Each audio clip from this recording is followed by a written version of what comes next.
Hello and welcome to this Taxcast Extra from the Tax Justice Network. I'm Naomi Fowler. I'm the host and producer of the Tax Justice Network's podcast, The Taxcast. You'll find it on your podcast app.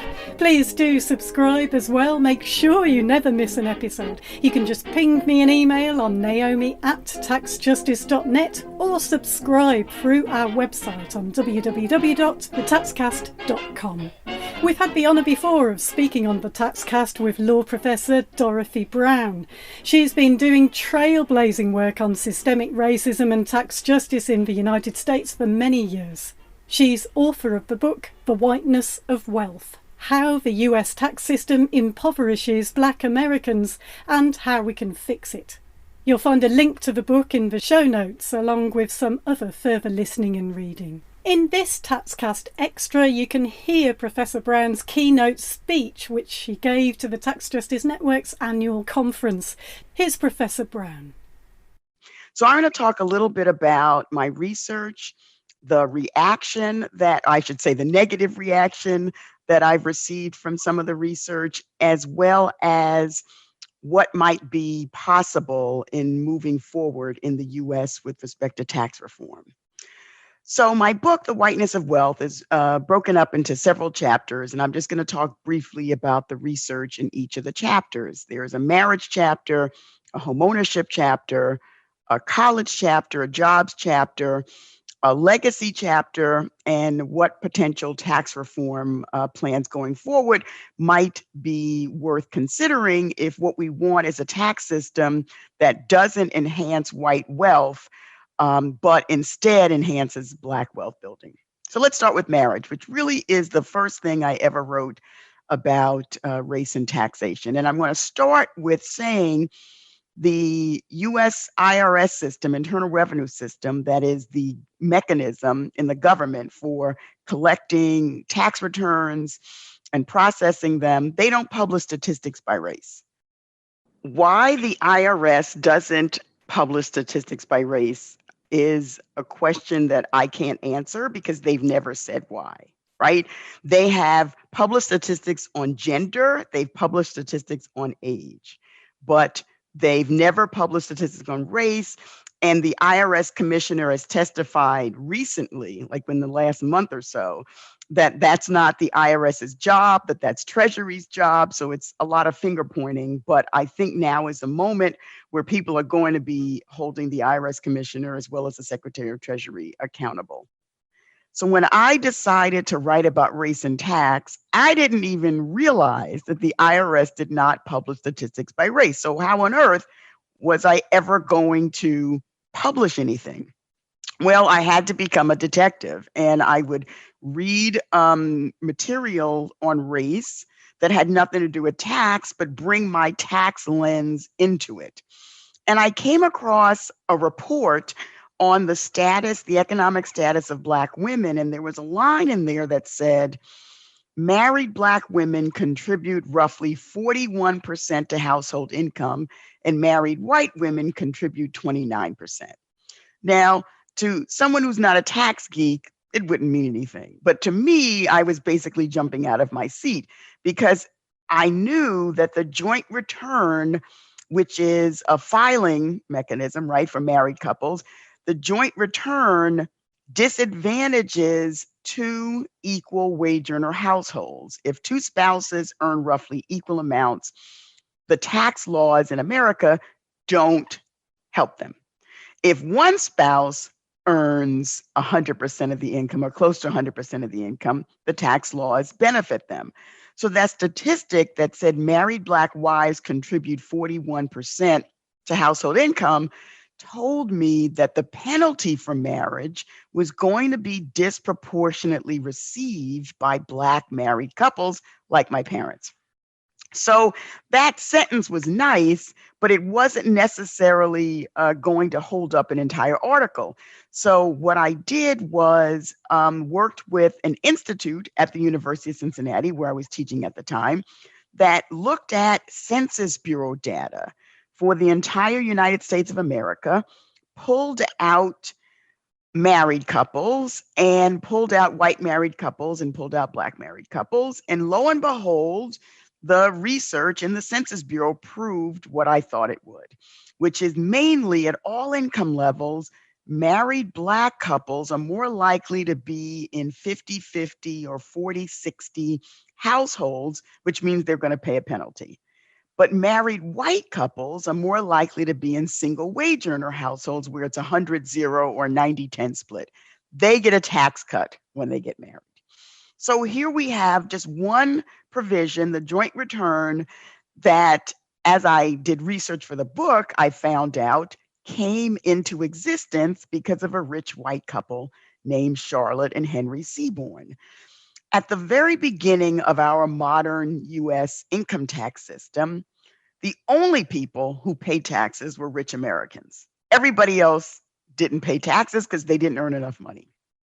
Well, the rich Americans were white Americans, and they didn't like the fact that they were the only ones paying taxes and they had wealth. So they would then engage in schemes or ideas to decrease the amount of taxes that they paid. And one of their schemes was Henry Seaborn deciding to just treat his wife as if she got half of his income. And because we're in a progressive tax system, splitting the income between those two cut their tax bill. Well, there was one problem. The law didn't allow it. So the IRS said, you can't do it. And they fought in court and went all the way up to the Supreme Court that said, yeah, you can do it. Fast forward to 1948, Congress decides to make what the Seaborns got applicable across the country in the joint return. And ultimately, that caused married Black couples to pay higher taxes. So it's an example of tax policy in the US built on white norms, how white Americans did marriage, not how Black Americans did marriage, because Black wives always worked outside in the paid labor market more than white wives. So one point I was presenting this research at a tax professor conference, and the first comment was directed at me, and the academic said, well, Dorothy, everybody knows your work is irrelevant because Blacks are poor and don't pay a lot in taxes. So this was kind of the norm, right? I would often get criticized for writing about race and tax when the profession recognized class, but thought race had nothing to do with it because after all, as this person said, Blacks are poor and don't pay a lot in taxes. The problem, however, is most Blacks are not poor. And even if you want to focus on the poor who are Black, we have something called an earned income tax credit that has significant penalties if you're married. And as your income increases, the tax credit decreases such that the tax rate on low income taxpayers eligible for our earned income tax credit is a high marginal tax rate. So even poor people wind up getting disadvantaged with tax policy. So the next chapter in the book is on homeownership.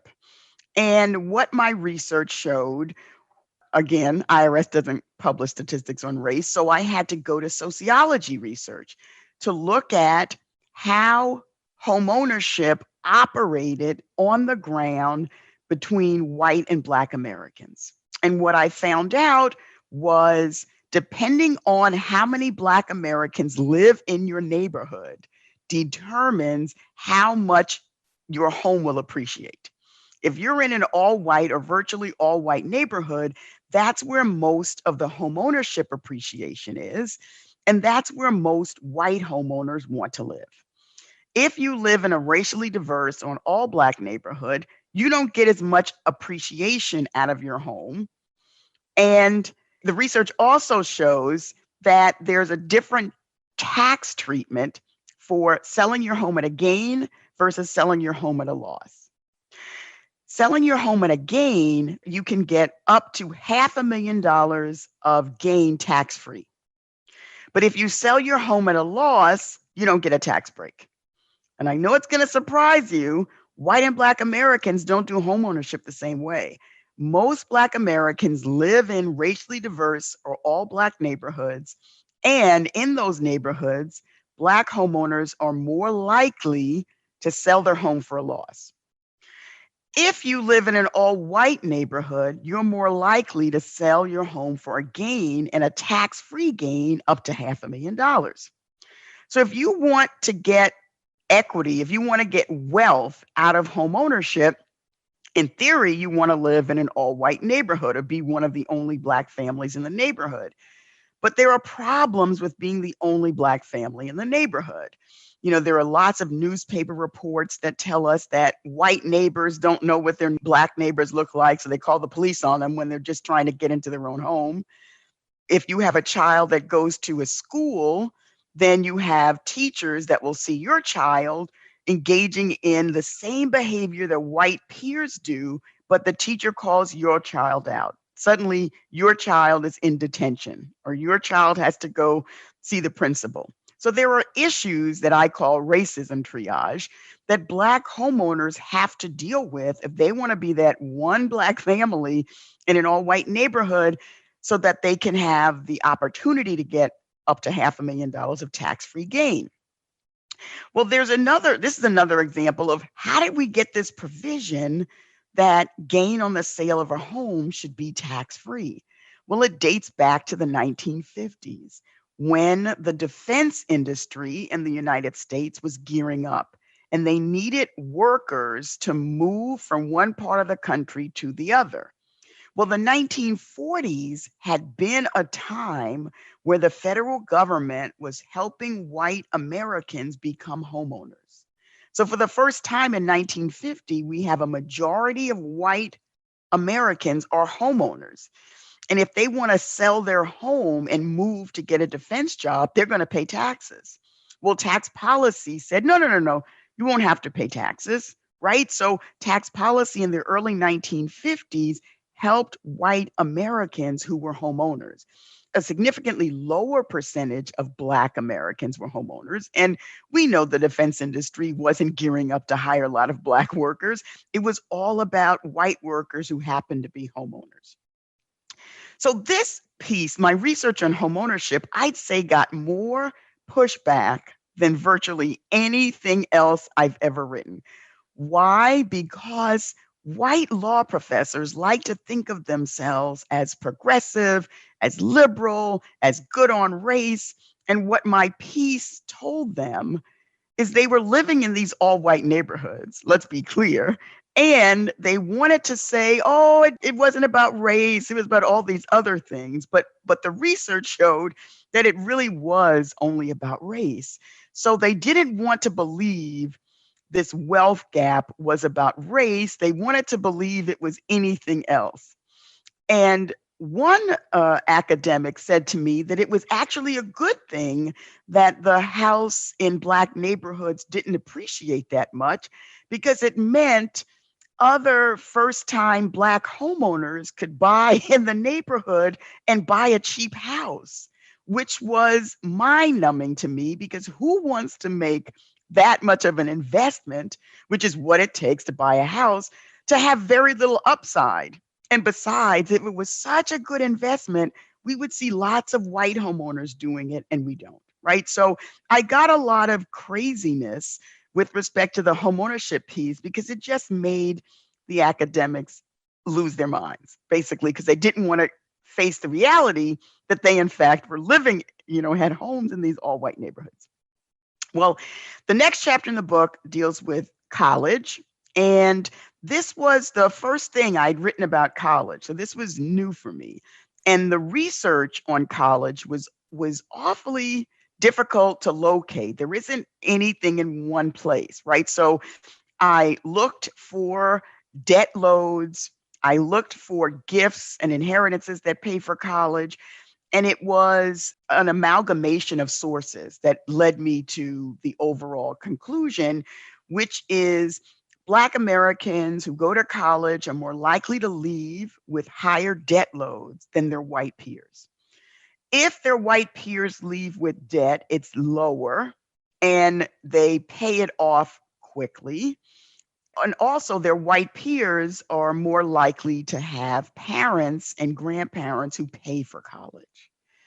So that the tax subsidy for debt load is you get an interest deduction for student loan debt, but it's capped at $2,500. And if you look at the high debt loads of Black Americans, the $2,500 doesn't allow a lot of Black student debt loan holders to deduct all of their interest. Whereas if you look at what the typical student loan debt for white borrowers were, you see that they can amortize their debt and pay and not reach the cap of $2,500. So what we see in tax law for higher education is limited subsidies if you pay for it yourself, and unlimited subsidies if somebody else pays for it. So gifts and inheritances that your relatives pay for your college, it's tax free. So this chapter was, I think, the most depressing for me because I came across the statistic that showed 60% of Black Americans who start college don't graduate. 60%.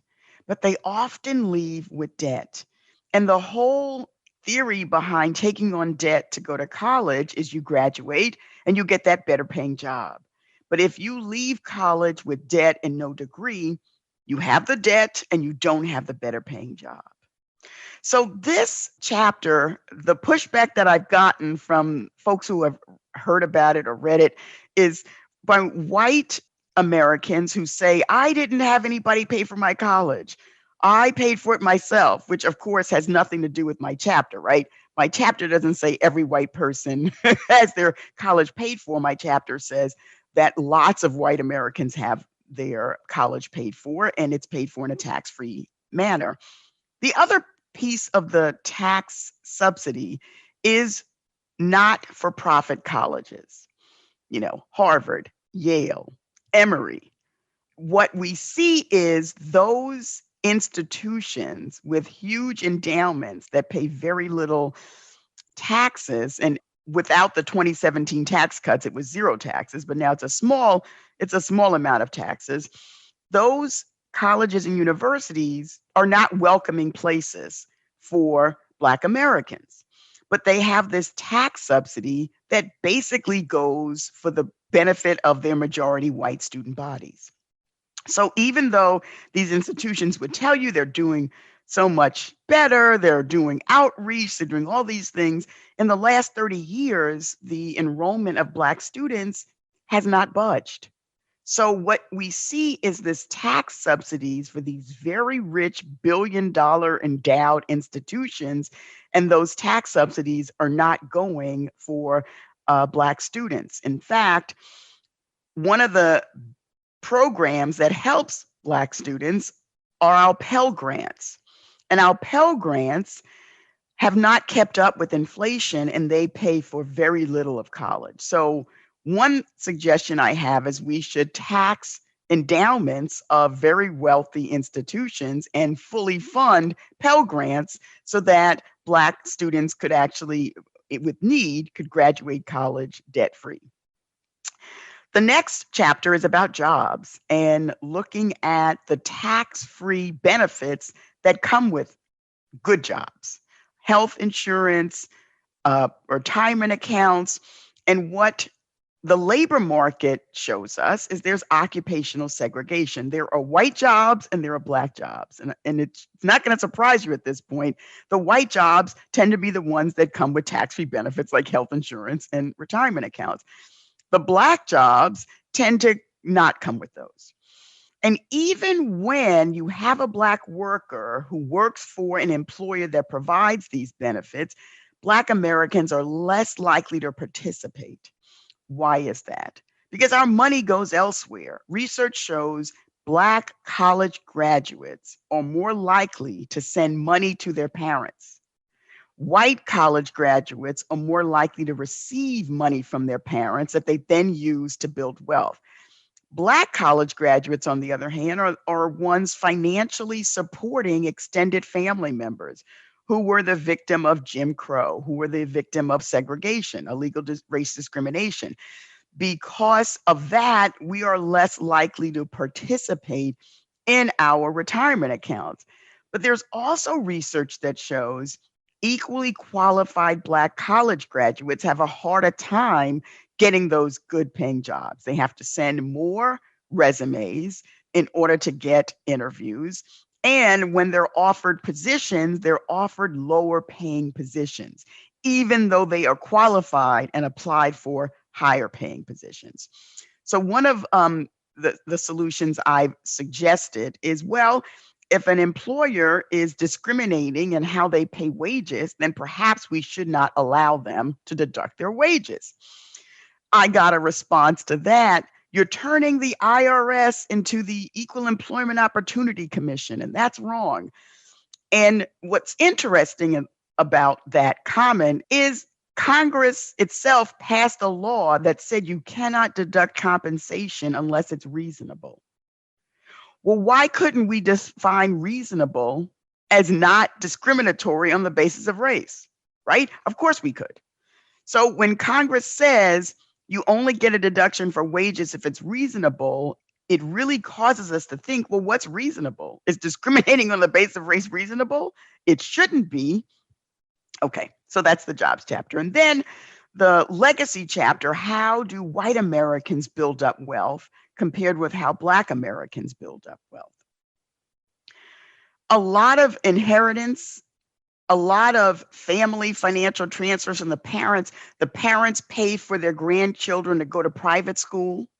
Therefore, the parents don't have to pay for it. Therefore, they can save money and invest. Whereas Black Americans, I mentioned before, less likely to get an inheritance. And when we do, we are less likely to be able to use the inheritance to build wealth. Why? Because we're usually using it to support extended family members. So the pushback I often get here is, well, I didn't get inheritance. And it's really interesting when white Americans push back on the notion that our tax system is designed to help build white wealth.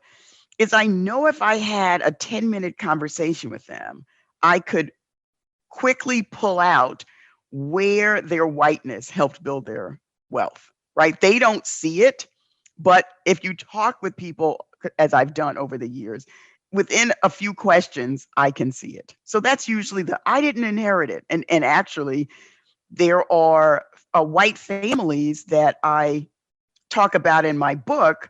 They didn't necessarily inherit it, but they got a loan that enabled them to buy real estate in New York that, skyrocketed in value. Or they had a friend who worked in the stock market and taught them how to invest. So there are lots of ways that whiteness helps you build wealth that there just isn't that access for Black Americans.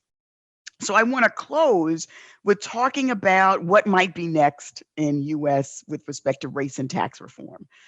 So first, when the book came out, I was approached by Congress to testify. I testified before the Senate Finance Committee and I testified before a House committee. In 20-something years of doing this research, I've never been asked to testify before Congress. So I will say that the publicity that the book has gotten has caused some people in Congress to take notice and to be interested in thinking through how we might publish statistics on race and tax. President Biden in January of this year signed a racial equity executive order, which told his government, the political appointees in each of the branches of government, each of the departments, to disaggregate data by race. And of course, the department I'm most interested in is the Treasury Department, because they put out lots of statistics, none of which have anything to do with race. And I must say the Treasury Department is giving me no cause for optimism because they've done nothing so far. They've talked, but they've done actually nothing. So I'm cautiously optimistic that something could come out of Congress, as well as the president could decide to make it clear to Treasury that they have to make race and tax statistics a priority. So I'm optimistic and pessimistic all at the same time. This is a systemic problem, so we need a systemic solution. Now, in each chapter, I call it small solution. So the solution to the joint return is to just have individual filing, have marriage not change our tax bill.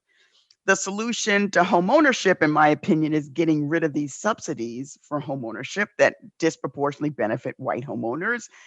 With college, we should start taxing these private institutions that are very wealthy and fund Pell Grants and other things. With respect to jobs, we should have employers required to publish statistics, do an audit, their own audit, and publish statistics on racial disparities in pay and racial disparities in take up on retirement accounts and health insurance.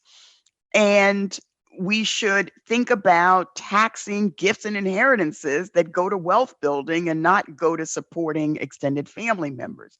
So there are individual changes, and then I think there are bigger changes. So to me, the solution is a radically different tax code than we have now. It is kind of going back to basics, what we had at the beginning of the 20th century in the United States, where we had very few loopholes and deductions, and only if you made more than a living allowance would you pay taxes. So that it would basically have one rate, well, it would be a progressive tax rate, but one rate system that would apply whether you ran Amazon or whether you worked in a warehouse. So we would tax income from capital the same way we tax income from labor. And there's this pushback against talking about race, period. And I think it's time for allies to step up and say, and when I say allies, white allies, to step up and say, one, we need to teach real history in school. If you want to talk about what's going wrong, it's talking about slavery, for example, as something that benefited the slaves, right? We were kind to the slaves. That's what a lot of history books in America say. So if we want to get real, then we can talk about, our history books, they don't tell the truth. Let's talk about telling the truth. And to push back on the notion that we cannot talk about race because the IRS has not talked about race and it hasn't stopped Black people from paying higher taxes. So not talking about race is a design mechanism to maintain the status quo of white supremacy. How do you know what potential problems there are if you don't look? And when you look, then you learn and you figure out what your solution is. I think the states, for example, in the United States should take up the charge on who's paying sales taxes, who's paying excise taxes by race. So yes, we should have more of it, not less. And in terms of how do we fix it, in my chapter on solutions, I talk about Black taxpayers who gave themselves a tax credit for racism and they wound up in prison. Right? So my book, The Whiteness of Wealth, gave lots of examples of white Americans who broke the law and got rewarded for it with a change in tax policy.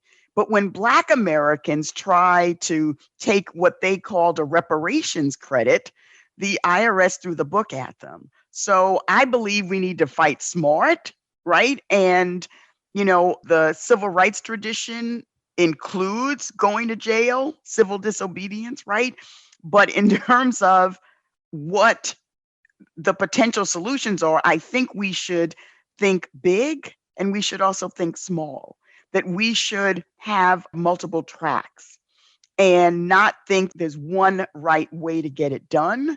We should try lots of different things and we should talk about a transformed tax system. So I think it's an and approach as opposed to an or approach. You've been listening to Professor Dorothy Brown on the Taxcast from the Tax Justice Network. Check out the Taxcast on your podcast app. You can also subscribe through our website, www.thetaxcast.com.